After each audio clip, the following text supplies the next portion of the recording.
অৱশেষত মুকলি আকাশৰ তলত শৃংখল চলিহা কটকটীয়া নিৰাপত্তাৰ মাজেৰে স্বগৃহত উপস্থিত শৃংখল চলিহা সতীৰ্থসকলে আনন্দ উৎসাহেৰে আদৰি নিয়ে শৃংখল চলিহা মুকলি হৈ অহাৰ পিছতে প্ৰথম প্ৰতিক্ৰিয়া শৃংখলৰ বহিৰাগতৰ বিৰুদ্ধে সংগ্ৰাম অব্যাহত থাকিব তনুচাহী গ্ৰেপ্তাৰ আৰু শংকৰজ্যোতি শীঘ্ৰেই মুকলি কৰি দিয়াৰ দাবী খিলঞ্জীয়া মানে মাৰ খাই বহি নাথাকে আৰু দুলীয়াজানবাসীক ধন্যবাদ দিছো দুলীয়াজান স্তব্ধ হৈ গ'ল হাজাৰ হাজাৰ পুলিচ নমাই দুলীয়াজানৰ এখন দোকান খোলাব নোৱাৰিলে এইটো লাচিত এটা বৃহৎ জয় দুলীয়াজানবাসী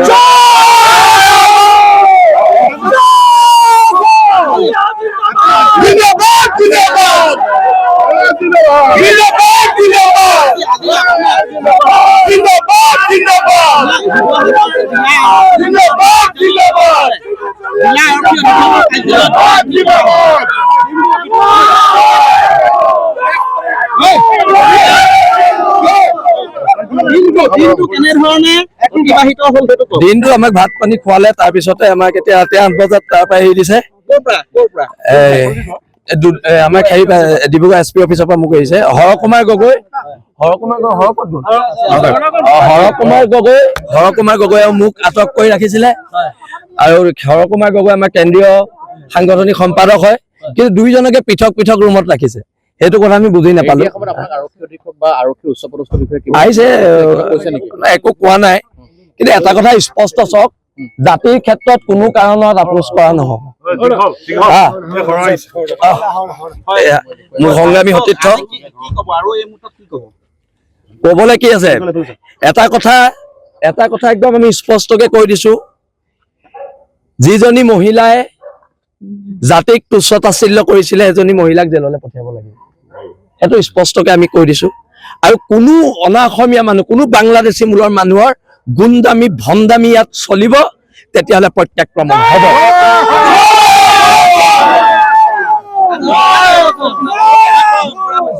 নাই আমি শংকৰজ্যোতি বৰুৱাক শুনক শংকৰজ্যোতি বৰুৱাক কোন সংগঠনত আছিলে নাছিলে সেইটো আমাৰ কাৰণে ডাঙৰ কথা নহয় শংকৰজ্যোতি বৰুৱা এজন খিলঞ্জীয়া মানুহ খিলঞ্জীয়াৰ কাৰণে আমি খিলঞ্জীয়াৰ পক্ষত মাত মাতিছো কথা অসমীয়া ল'ৰা সেইবিলাক মই নাজানো কিন্তু আমি ৰাজনীতি কৰা মানে আমাৰ কথা হৈছে শংকৰ বৰুৱাৰ মুক্তিৰ ক্ষেত্ৰত বীৰ লাচিত খানে কেনেদৰে সংগ্ৰামখন আগবঢ়াই নিব কিমান সংগ্ৰাম কৰি আছো আৰু কৰি যাম আমি অসম চৰকাৰে হওক বা অসম আৰক্ষীয়ে হওক দল সংগঠন বিশেষকৈ বীৰ লাচিত খানা লাগি আছে কোনো সেৱমনা নাই তেওঁলোকে এই মুহূৰ্তলৈকে শংকৰ চলীয়া কিন্তু মুকলি আকাশৰ তলা নাই যিহেতু গোটেই বিষয়টো আচলতে মাননীয় বিচাৰ ন্যায়ালয়ৰ আচলতে অধীন তথাপিতো আপোনালোকে সংগ্ৰামখন কেনেদৰে আগবঢ়াই নিব চৰকাৰে সেৱমনা নাই আমিও সেৱমনা নাই আমি সেৱ মানিছো নি সংগ্ৰাম চলাই গৈছোতো আৰু আজি ডিব্ৰুগড় আৰক্ষীৰ চূড়ান্ত ব্যৰ্থতা আজি দুলীয়াজানবাসীয়ে স্বতঃস্ফূৰ্তভাৱে যিদৰে দুলীয়াজান টেঙাখাত টিংৰাই বন্ধ কৰি জাতিৰ প্ৰতি থকা যি স্বাভিমান দেখুৱালে আৰু এইটো কথা দেখুৱালে যে আমি এটা জীয়া জাতি আৰু এটা কথা বহিৰাগত মানুহে বাংলাদেশী মূলৰ মানুহে যদি আহি ইয়াত গুণ্ডামি কৰে চিধা কথা পিটন দিয়া হ'ব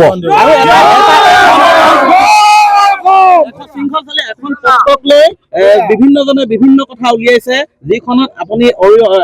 এটা এমাউণ্ট তাত হিচাপ নিকাচ দিয়া হৈছিলে মূৰ্তি এভাগীৰ নামত আচলতে এগৰাকী ব্যৱসায়িক দিয়া বুলি ওলাইছে কথাটো কি আচলতে সেই নহয় এইটো মস্তিষ্কৰ উৰ্বৰতা নথকা মানুহে কোৱা কথা যাৰ মগজ কম সেনেকুৱা মানুহে এইবিলাক কথা কয় কথাটো হৈছে কি আমাৰ ক্ষেত্ৰখনৰ বাজেটটো 7 কোটি সেইটো মোৰ পইচা নহয় বা হৰৰ পইচা নহয় সেই 7 কোটি টকাই আমি ক্ষেত্ৰখন বনাম যেতিয়া আমি মানুহ এজনৰ ওচৰলৈ যাম যে আপুনি আমাক সহায় কৰক এইটো আমাৰ বাজেট সি এটা 7 কোটি বাজেটটো চাই 5,000ও দিব পাৰে 500ও দিব পাৰে 7 লাখো দিব পাৰে 10 লাখো দিব পাৰে কিন্তু বাজেটখনো দিব লাগিব আপুনি এটা গাড়ী এখন কিনিব গ'লে আপোনাৰ গাড়ী হেৰিখন দিয়ে নাই এষ্টিমেটটো দিয়ে নহয় কেইটকা হয়নে নহয় একেটাই এইটোতো কোনো দাবী নহয় শিৱসাগৰৰ পৰা ফৰিদৰ ৰিপৰ্ট